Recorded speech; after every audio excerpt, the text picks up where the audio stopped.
الله الرحمن الرحيم. الحاقة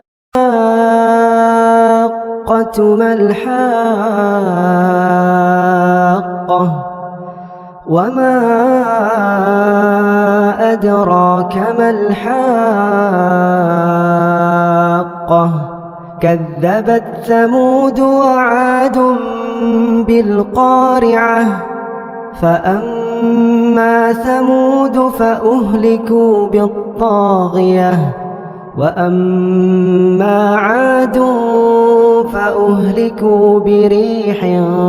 صرصر عاتية سخرها عليهم 7 ليال و8 أيام حسوما فترى القوم فيها صرعى كأنهم أعجاز نخل خاوية فهل ترى لهم من باقية وجاء فرعون ومن قبله والمؤتفكات بالخاطئة فعصوا رسول ربهم فأخذهم أخذة رابية إنا لما طغى الماء حملناكم في الجارية لنجعلها لكم تذكرة وتعيها أذن واعية فإذا نفخ في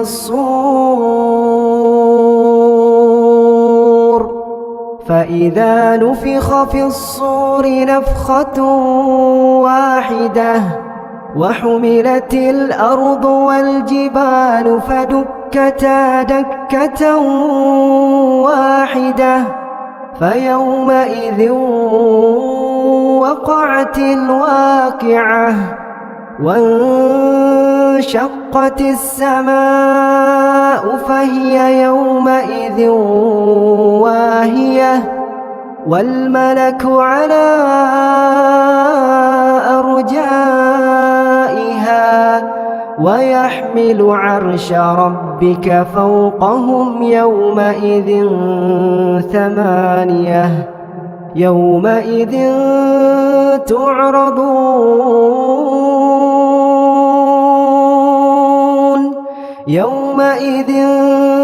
تعرضون لا تخفى منكم خافية فأما من أوتي كتابه بيمينه فيقول هاؤم اقرءوا كتابيه إني ظننت أني ملاق حسابيه فهو في عيشة راضية في جنة عالية قطوفها دانية كلوا واشربوا هنيئا بما أسلفتم في الأيام الخالية وأما من أوتي كتابه بشماله فيقول يا ليتني لم أوت كتابيه ولم أدر ما حسابيه يا ليتها كانت القاضية ما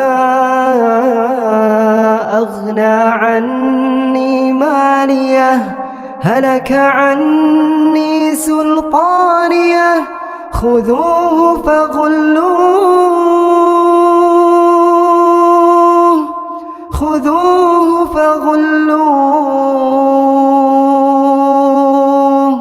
ثم الجحيم صلوه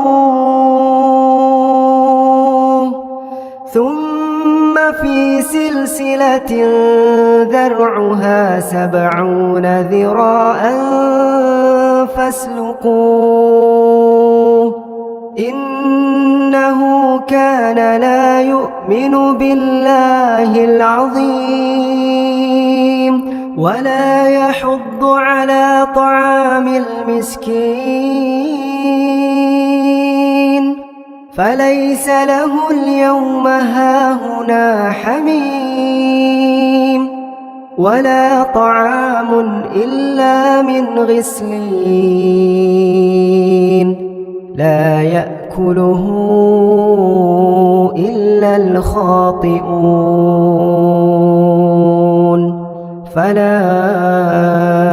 أقسم بما تبصرون وما لا تبصرون إنه لقول رسول كريم وما هو بقول شاعر قليلا ما تؤمنون ولا بقول كاهن قليلا ما تذكرون تنزيل من رب العالمين ولو تقول علينا بعض الأقاويل لأخذنا منه باليمين ثم لقطعنا منه الوتين فما منكم من أحد عنه حاجزين وإنه لتذكرة للمتقين